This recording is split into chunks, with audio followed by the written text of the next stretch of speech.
Well, hello, welcome to Wicked TV. It will be one of the hardest product testing or development videos we ever had because we have Scott's custom-made boot in front of us.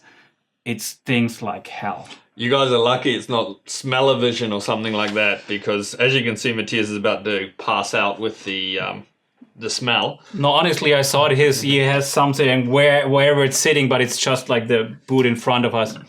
It's good and smelly, Yeah. but we just need it for presentation. So getting serious again, because we're super serious guys. What we're going to look at is one of the most common problems today in skate maintenance is, okay, you've just gone to the shop, bought yourself some new wheels, new bearings, you come home and mount them on your skates, but then this happens. I thought everything would work perfectly. So normally this is coming from, all the different tolerances of the spacers, of the frames, and especially also the wheels. The wheels are made out of plastic normally injection, so they come in different cavities. So every wheel is not coming out of the same mold, and every mold is a little bit different. And then you have a little bit different shrinkage of the plastic using a little bit different materials, sometimes more fiberglass, sometimes PU, sometimes nylon. So this is all different mixtures. And so sometimes the shrinkage is different. So every wheel, it's a little bit different in tolerances. And then this happens and the wheels don't spin freely. And this is one of the most common questions we get. Why don't my wheels spin freely? And when you take the wheels out, you hear this. So basically you hear noise inside, which means the spacer is too short and it's rattling and it's not taking the power to spin freely. Yes, so basically as Matthias said, it's not taking the power. And what he means by that is when you tighten the axle, the two bearing bosses tighten in here and they compress. But what's happening is the spacer is not wide enough to hold the two bearings out. So therefore, that's why the spacer is one of the most actually important things. This is all assuming, for example, you have clean bearings and things like that, and your wheels aren't touching on your frame or your boot or anything like that. So let's assume that you've cleaned your bearings, you've brought brand new bearings, all your wheels were spinning freely before. What can you do now? As Matthias said, well, he's holding up a package. He's jumped the gun a little bit. But as he said, it's there's so many different variables now with all the different wheel brands, with all the different bearing brands, all the different frame brands.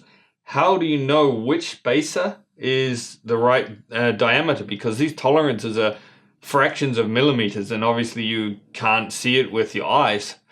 So what we've done, well, what Wicked has done, is they have made an adjustable spacer.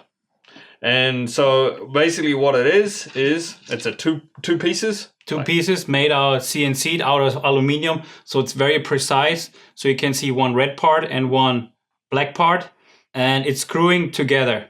And like this, it actually is inside the wheel. And when it's inside the wheel, you can take the little metal pins and hooks and turn it. Scott will show you in detail. Up now. So like this, you can make them wider or more narrow and really fill the gap inside, so there will be no more rattling. And once there's tension and pressure on it and you put it back, it will always span super freely and will make sure the money you paid for the wheels and for the bearings will pay off, and the wheels will spin super freely and as long as possible. So yeah, it's also too, there is generally, like talking from a speed skater's point of view, you want the maximum free spin. So often a lot of the guys, when it's mounted in their skate, they will go a little bit wider than what they need to do, because when it compresses with the axle, they know that it won't be any binding or anything on there like that. So yeah, just mounting it on the skates under pressure here. This is live TV. If it doesn't spin, I think my job's in question.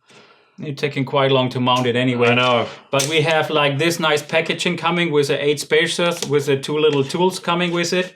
And then we have a nice description with it where it shows what is right and what is wrong. And then you can see it's perfectly when it comes out of the box. So as you can see, it's still binding a little bit. So one little tip, it's not the prettiest tip in the world, just a quick bang, and it will free it up.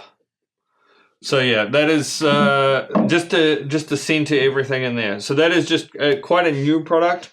It does take a little bit of getting used to, but once it's mounted on your skates, it does hold position, and it is very, the free spin is good. So yeah, thanks Wicked, thanks for that little problem solver. And remember, if your wheels don't spin, it's generally caused because your spacer is too short. So you need a longer spacer. Or adjustable spacer. Yes. Thanks for watching. We love to skate, and leave your comments in the section down below.